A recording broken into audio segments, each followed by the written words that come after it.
Assalamualaikum warahmatullahi wabarakatuh. Selamat berjumpa kembali dengan pembelajaran fisika bersama Ibu Yeli Novianti.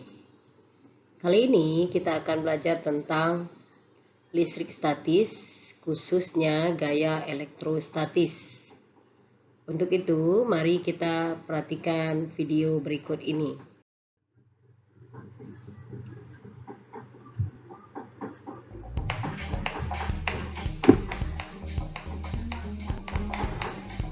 Halo teman-teman, selamat datang di channel Fenomena. Di video kali ini, kita akan membahas tentang percobaan sederhana tentang fenomena listrik statis yang bisa teman-teman lakukan di rumah.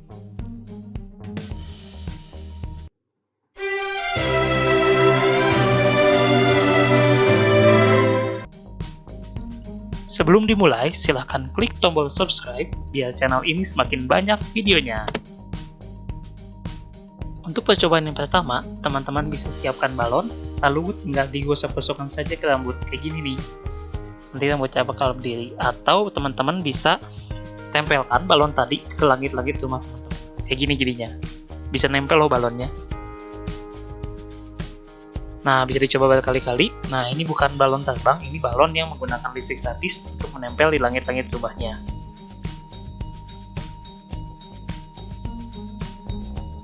Nah, teman-teman kalau nggak percaya bisa coba juga cek ke tangan kayak gini nih.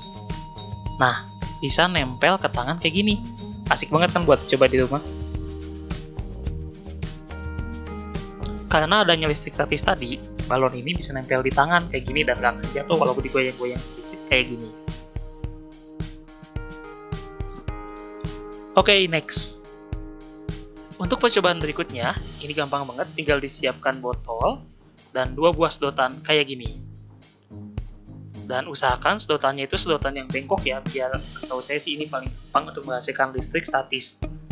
Jadi teman-teman bisa gosok-gosokkan sedotannya kayak gini, bisa pakai tangan ataupun pakai tisu sampai terasa agak panas sedotannya. Dan selanjutnya 1 buah sedotan diletakkan di atas tutup botolnya kayak gini. Dan sedotan yang lainnya tinggal diarahkan ke sedotan yang digosok tadi.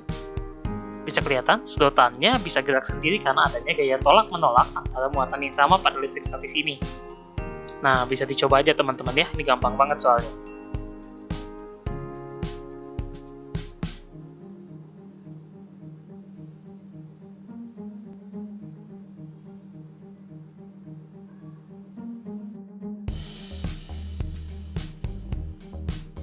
Oke, next. Di video berikutnya, ini gampang juga, tinggal siapkan aja bahan-bahan berikut ini. Ini bahan-bahan yang gampang banget ditemui di rumah teman-teman, jadi nggak usah repot-repot cari barang yang susah untuk praktikum kali ini. Dan yang teman-teman lakukan adalah kayak gini. Buka tutup pulpen, dan ambil dalamnya, kayak gini. Selanjutnya, ada penghapus ataupun sesuatu yang bisa digunakan untuk menancapkan pulpennya. Tinggal pulpennya itu ditancapkan aja tuh, dilubangin penghapusnya, lalu ditancapkan dan usahakan ujung yang tajamnya menghadap ke atas. Bisa pakai pulpen atau pakai pensil. Lebih enak sih kayak gini, pakai ujung pulpen karena lebih tajam. Selanjutnya siapkan kertas kayak gini, lalu dilipat sesuai dengan petunjuknya. Nah, dilipat 2, diagonal dan horizontal kayak gini dan membentuk sebuah bentuk kayak gini. Di ujungnya agak ditajemin kayak gini. Nah, dan selanjutnya ujung yang tajam itu tinggal diletakkan di atas isi pulpen tadi. Ini kayak gini. Dan selanjutnya teman-teman tinggal siapkan listrik statisnya. Di sini kita bisa menggunakan pulpen atau kain wol atau tisu untuk menghasilkan muatan listriknya. Tinggal didekatkan pada kertasnya dan kertasnya akan bergerak sendiri seperti magic. Kayak gitu. Teman-teman juga bisa coba gunakan hal yang lain kayak ini, penggaris mungkin, ataupun juga menggunakan PVC atau pipa paralon. Nah, kayak gini PVC juga bisa. Jadi kalau teman-teman alatnya nggak ada alasan nih nggak mencoba karena nggak ada alatnya. Oke, selanjutnya next, di sini kita punya tusuk gigi. Nah, tusuk giginya tinggal kita tandai di tengah, pas di tengah ini. Ini agak sulit sih buat dilakukan, tapi coba aja. Tinggal tusuk giginya ini diletakkan di atas koin.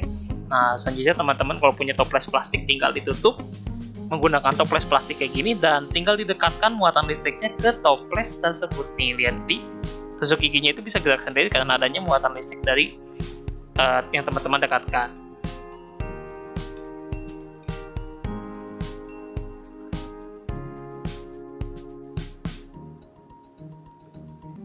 Oke, next. Nah, percobaan berikutnya ini agak asik buat dilakukan. Teman-teman bisa menyiapkan sebuah kaleng bekas minuman dan tinggal dia siapkan saja listrik statisnya, bisa pakai balon atau pakai sedotan tadi yang sudah digesek-gesek oleh rambut ataupun dengan bahan lainnya, tinggal nanti ditarik kayak gini nih. Ini bisa juga digunakan sebagai perlombaan balap kaleng mungkin teman-teman di rumah. Oke, next. Nah, di video yang terakhir di sini ada balon yang bisa menggerakkan air kayak gini. Ini karena adanya listrik statis, teman-teman tinggal siapin keran air yang mengucur airnya sedikit kayak gini, lalu tinggal didekatkan balon atau sesuatu yang bermuatan listrik kayak gini mendekati balon tersebut. Jadinya bisa bengkok di airnya kayak gitu. Oke, mungkin segitu aja buat video kali ini. Terima kasih yang sudah menonton. Jangan lupa like, komen, dan subscribe. Dan sampai jumpa lagi di video berikutnya. Bye!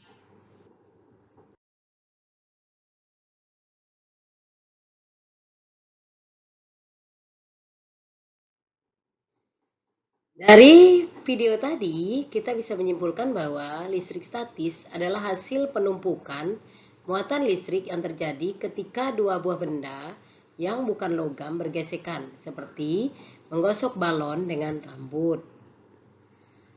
Listrik statis merupakan listrik yang muncul secara sementara karena adanya perpindahan elektron bebas. Petir merupakan salah satu contohnya.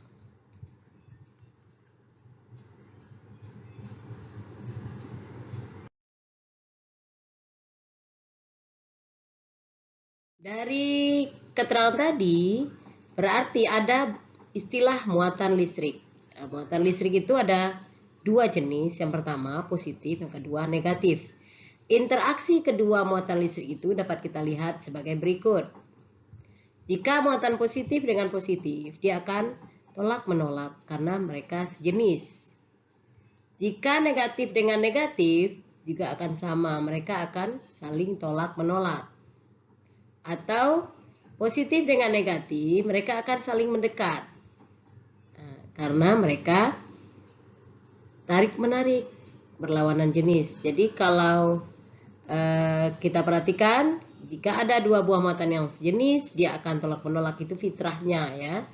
Dalam kelistrikan, Allah mengajarkan kepada kita bahwa muatan yang sejenis akan tolak-menolak, muatan yang berlawanan jenis akan tarik-menarik.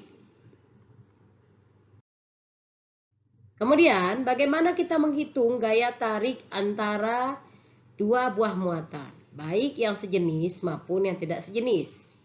Gaya antara kedua muatan disebut dengan gaya Coulomb atau gaya elektrostatik atau gaya listrik statis. Perhatikan antara Q1 dan Q2 yang sama-sama positif, maka dia akan tolak-menolak.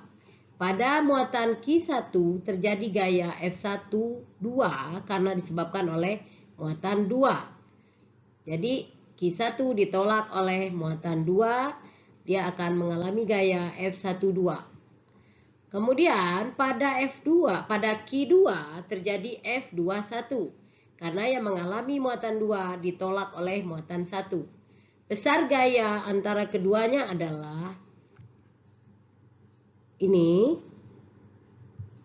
Gaya antara Q2 dan Q1 adalah F sama dengan K, Q1 Q2 per R kuadrat.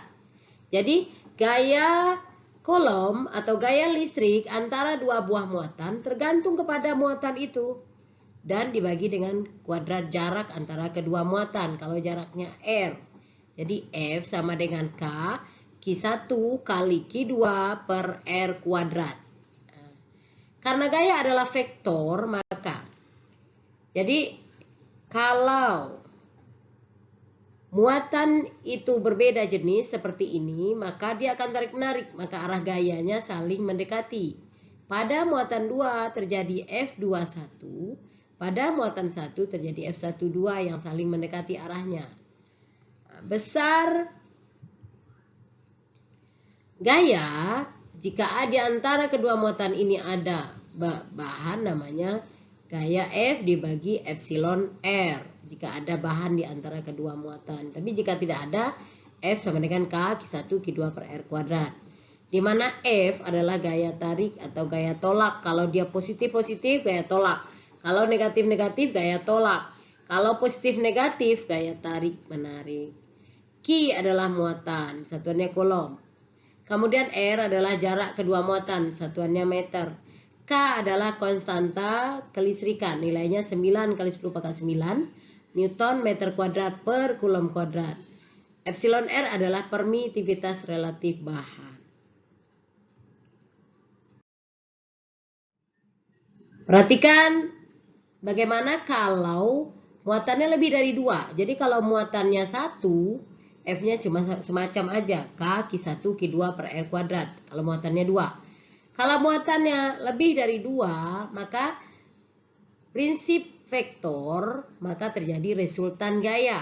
Dengan asumsi seperti ini. Jika muatan positif, di tengah-tengah ada muatan negatif, dan muatan ketiga adalah positif, jarak antara muatan A dengan muatan B disebut RAB, jarak antara muatan B dengan muatan C disebut RBC. Maka kalau kita tinjau pada muatan B saja, dia akan mengalami dua buah gaya. Gaya pertama antara B dengan C, FBC. Kenapa ke kanan? Karena negatif dengan positif tarik-menarik mendekati, yang menarik. Kemudian negatif B dengan positif A, QA, akan menuju A juga karena tarik-menarik. Jadi pada B mengalami gaya FBA ke kiri. Nah, kita cari dulu FBA itu antara B dengan A, K, QB, QA per R, AB kuadrat. Sementara FBC berarti antara muatan B dengan muatan C, K, QB, QC per RBC kuadrat. Nah, F total di B jika kedua gaya berlawanan arah.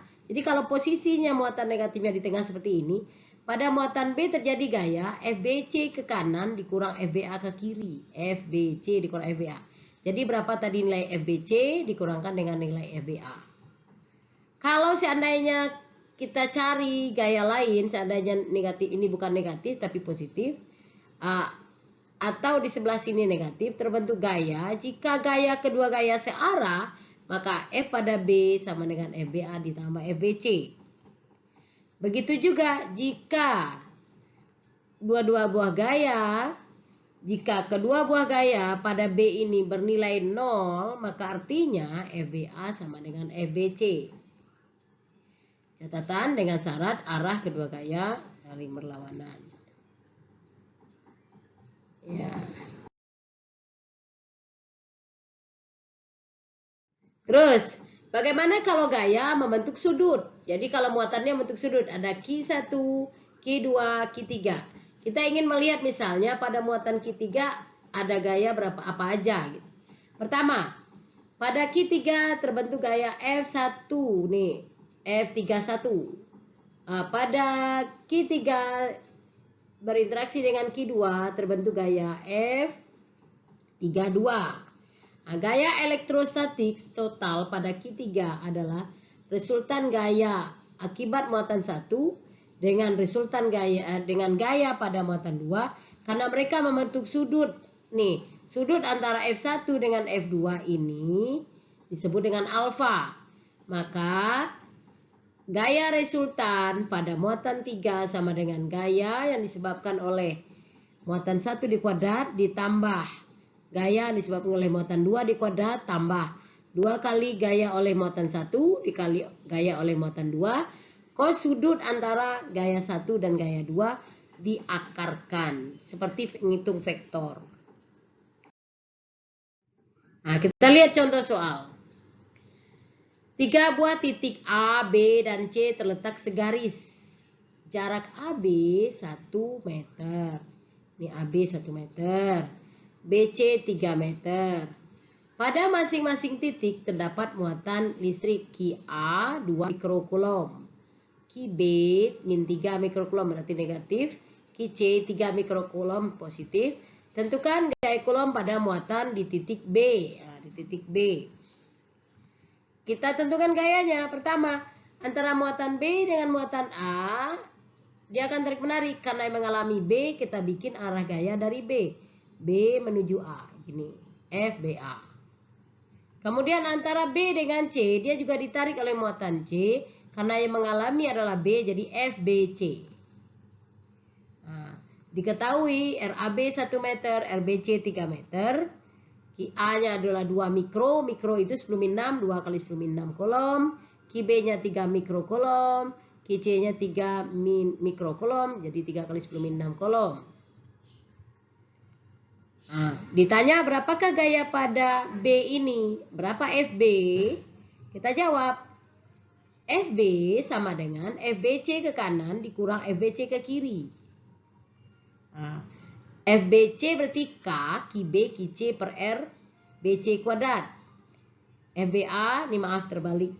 FBA sama dengan K, QB, QA per R, BA kuadrat. Kita masukin angkanya, 9 kali 10 pangkat 9, QB berapa? 3 kali 10 min 6, QC 3 kali 10 min 6, jarak BC 3 kuadrat, dikurang 9 kali 10 pangkat 9, QB 3 kali 10 pangkat min 6, QA 2 kali 10 pangkat min 6, dibagi jarak mereka 1 kuadrat. Oke. Nah, jadi 9 kali ini kita coret. 3 kuadrat itu sama dengan 3 kali 3 hilang, tinggal di atas 9 kali. Ini 10 pangkat min 6, 10 pangkat min 6 adalah 10 pangkat min 12 dengan 10 pangkat 9, 10 pangkat min 3. Ini 3 kali 2, 6 kali 9, 54 kali 10 pangkat min 3. Hasilnya adalah min 45 kali 10 pangkat min 3. Apa artinya min? Berarti gaya ke kiri lebih besar dari gaya ke kanan. Di kiri siapa? A. Itu sama aja artinya 45 kali 10 pangkat min 3 Newton arahnya menuju A. Itu artinya itu ya. Nah, coba kita lihat yang kedua biar lebih paham. 3 titik A, B, C terletak segaris. Jarak AB 1 meter, jarak BC setengah meter. Pada masing-masing titik terdapat muatan QA min 2, berarti min kasih. QB min 3 mikrokulom dan QC plus 3 mikrokulom. Tentukan gaya pada titik B. Yang pertama kali ditentukan adalah arah gayanya dulu. B dengan A karena negatif-negatif tolak menolak. Jadi menjauhi A. Menjauh A dari B menuju ke kanan. Ini FBA. Kemudian B dengan C mereka adalah negatif dan positif. Tarik menarik. Jadi ditarik oleh C ke arah C. Jadi FBC. Dua-dua gayanya ke arah kanan. Sehingga F pada B sama dengan FBA ditambah FBC. Tinggal kita tambahkan FBA berarti K, QB, QA per RAB kuadrat. Ditambah K, QB, QC per RBC kuadrat. Nah, QA apa? QB, QC, FBA sama dengan 9 kali 10 pangkat 9. QB-nya masukin angkanya. 3 kali 10 min 6. QA-nya 2 kali 10 min 6. Jaraknya 1 kuadrat. Ditambah 9 kali 10 pangkat 9. QB 3 kali 10 min 6. QC 3 kali 10 min 6. Jaraknya setengah meter kuadrat. Hasilnya 378 kali 10 pangkat min 3 Newton. Ya, demikian mudah-mudahan dapat dipahami. Semoga yang kita pelajari hari ini bisa bermanfaat buat kalian. Tolong dilihat latihannya di LKS. Terima kasih. Assalamualaikum warahmatullahi wabarakatuh.